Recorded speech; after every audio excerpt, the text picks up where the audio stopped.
आवारा और आवारगी, इनको लेकर के समाज में नकारात्मक छवियां हैं जो बनाई हुई है, हम सभी ने बनाई है। लेकिन एक सामान्य तौर पर आप समझिए, आवारा का मतलब वह होता है जो बनी बनाई लीक पर न चले।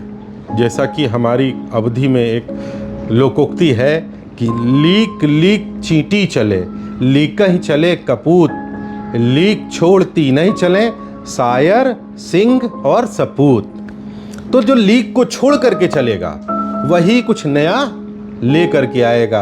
और सच बात तो यह है कि जैसे जो पनडुब्बा होता है, जो गोताखोर होता है, वही सच्चे मोती लेकर के आता है। बाकी लोग तो नहीं लेकर के आते हैं, क्योंकि बाकी लोग बनी बनाए उत्पाद लेकर के आते हैं। तो आवारा से हमारी जो मुराद है वह इसलिए आवश्यक है, हम सभी में कहीं न कहीं एक आवारा बसना चाहिए, एक आवारगी रहनी चाहिए। इसलिए रहनी चाहिए कि हम नया कुछ कैसे खोजेंगे, किस भांति हम इस ब्रह्मांड में बहुत सारे ऐसे अमूर्त हैं, जो बहुत सारे अनभिज्ञ तथ्य हैं, उन तक हमारी भिज्ञता कैसे होगी। जैसे एक उदाहरण के रूप में आपको लेता हूँ, अंग्रेज़ों का साम्राज्य भारतीय भूमि में, हमारी मातृभूमि में जब आया तो कहा जाता था कि अंग्रेज़ों का साम्राज्य का सूर्यास्त कभी नहीं होता। मतलब इतना बड़ा उनका साम्राज्य है कि उसके राज्य कभी अंत नहीं होता।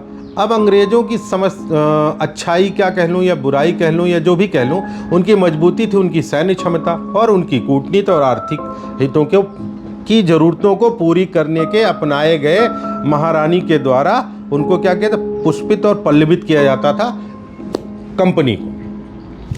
हमारे यहाँ क्या हुआ कि सामान्य तौर पर जब तक भारत की महान स्वाधीनता आंदोलन की क्रांति नहीं होती है, उसके पहले पूरी दुनिया में हम अपने राज्य की प्राप्ति के लिए अथवा अन्यायी शासन को हटाने के लिए अथवा निरंकुश सत्ता से लोहा लेने के लिए बल का साथ लेते थे। बल का अर्थात हिंसक तरीके से करते थे। और पूरी दुनिया का यह पहला, अगर 5000 साल की सभ्यताएं हैं हमारी, तो 5000 साल की सभ्यता में यह पहला ऐसा बिरला उदाहरण है जो बाद के लोगों के लिए सनद रहा, या कह लिए उनके लिए आदर्श के रूप में रहा। हमने अहिंसात्मक रूप से अपने स्वाधीनता आंदोलन को चलाया और अंग्रेज़ों को यहाँ से टाटा बाय बाय किया। अब यदि आप सोचिए, स्थापित परिपाटी पर यदि हमारे स्वाधीनता संग्राम सेनानी चलते तो क्या अंग्रेज जा सकते थे? कतई नहीं जा सकते थे। अब सोचिए, ये जिस संचार माध्यम से मैं आपसे बोल रहा हूँ आज की तारीख में, या आप तक मेरी बात ये पहुँच रही है, यह अब चिट्ठी पत्री चलता था। चिट्ठी पत्री के पहले वो जो है हम लिखा करते थे, किस पे, विल्व पत्रों पे लिखा करते थे, या लिखने के एक अलग पत्र हुआ करते थे। अब दूसरा उदाहरण देखिए, आज हम जो बहुमंजिली इमारत में रहते हैं, लगातार हमारी जनसंख्याएं बढ़ती जा रही हैं, तो हमें क्या हो रहा है कि ज़मीन हमारी कम हो रही। ज़मीन तो सीमित है ना, निश्चित है। तो हम क्या कर रहे हैं, कम ज़मीन में अधिक से अधिक आबादी को रहने और उठने जीने की स्वतंत्रता, साथ ही उनको सहायता, साथ ही उन्हें वो अवसर उपलब्ध करा सके, उनको छत मिल सके। ऐसे में हमने बहुमंजिली इमारतों का आविष्कार किया। तो यह किसी आवारा नहीं किया तो होगा। आवारा मतलब जो चली आ रही परिपाटी कि एक मंजिला घर हो गया, 2 मंजिला घर होगा, उसमें एक परिवार रहेगा। अब 500 गज के घर में, मान लीजिए 500 गज के एक प्लॉट में यदि बहुमंजिली इमारत बनाई गई, अच्छी बुनियाद रखी गई, तो 100 मंजिल तो, हालांकि मुंबई में मैंने देखा कि 70-70, 80-80 मंजिलें इमारतें थी। एरिया उनका थोड़ा बड़ा था, मैं 500 गज बोल गया, वो थोड़ा कम है। लेकिन एक अनुपात समझिए कि ये वो लोग हैं, आवारा और आवारगी वो लोग हैं जो कि वास्तव में मानवता के लिए हितकारी हैं, उसके पक्षकारक हैं। ठीक वैसे ही जैसे कि हमारे यहाँ कहा जाता है कि जो है लोकतंत्र आया। अब देखिए, लोकतंत्र के पहले क्या था? सामंतवाद था, मध्यकाल था, फिर प्राचीन काल में हमारे यहाँ राजा रजवाड़े हुआ करते थे, फिर हम सब उनकी प्रजा हुआ करते थे। तो उन सारी चीज़ों से अब क्या था कि उनके पास, कुछ के पास एक विशेषाधिकार वर्ग था, लेकिन कुछ आवारों ने पुरानी परिपाटी को हटा करके नए जीवन के विकल्प आपको दिए, उन विकल्पों में संकल्प का अपने मतलब स्वयं के संकल्प पुरुषार्थ का संकल्प साधा और हमको लोकतंत्र दिलवाया।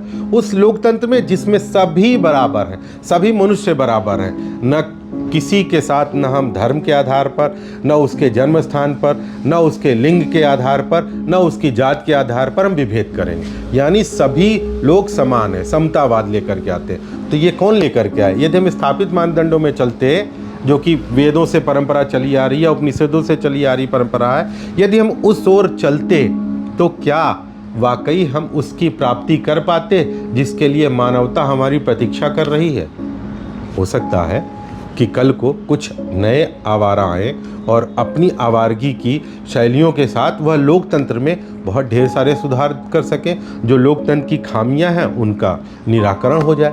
तो निराकरण हो जाए तो हमें ऐसे आवारा को हम समाज में क्या तत्काल कह देते हैं, अरे ये तो आवारा है। यानी आपके स्थापित मानदंड पर वो नहीं चलेगा तो आवारा कैसे हुआ? आवारा का एकदम स्पष्ट जो शब्दकोश कहते हैं, जो भाषा विज्ञानी कहते हैं कि जो स्थापित मार्ग है उससे अलग हटना। तो स्थापित मार्ग से अलग हटने का कार्य तो वही करेगा ना जिसको अनुसंधान करेगा। वह बार बार 100 तरीके से किसी भी चीज़ को पकड़ेगा, बुनेगा, देखेगा। जैसे कि आपने सभी ने देखा होगा कि माँ बचपन में 2 सलाइयों से, हालांकि वो दिन ढल गए, हमारी पीढ़ी सुना करती थी और सुना कि हमने देखा, हमने पहना है कि माँ सलाइयों से जो है जाड़े से ठीक पहले ही वो क्या करती थी कि वो बिन रही होती थी, क्या, स्वेटर। तो कई बार 2 सलाई हट जाती थी, 2 सलाई बढ़ जाती थी। तो आसपास की पड़ोस आंटियों से सबसे मिलजुल करके 2 सलाई क्या इतने नंबर की है तो इसको इतने नंबर पे चढ़ा करके नए नए डिज़ाइन स्वेटरों में ही बुन दिया करते थे। तो ये अगर स्थापित मानदंडों पे चलते तो क्या कर पाते हैं? आप ही बताइए कि क्या आवारा आवश्यक नहीं है?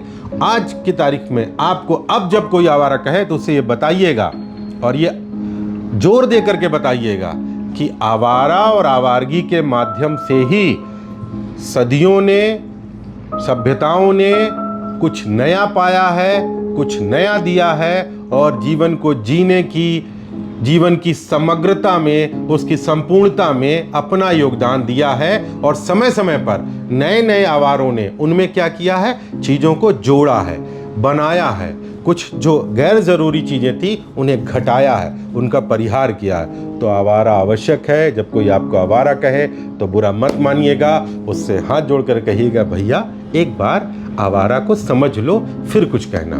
जय हिंद साथियों।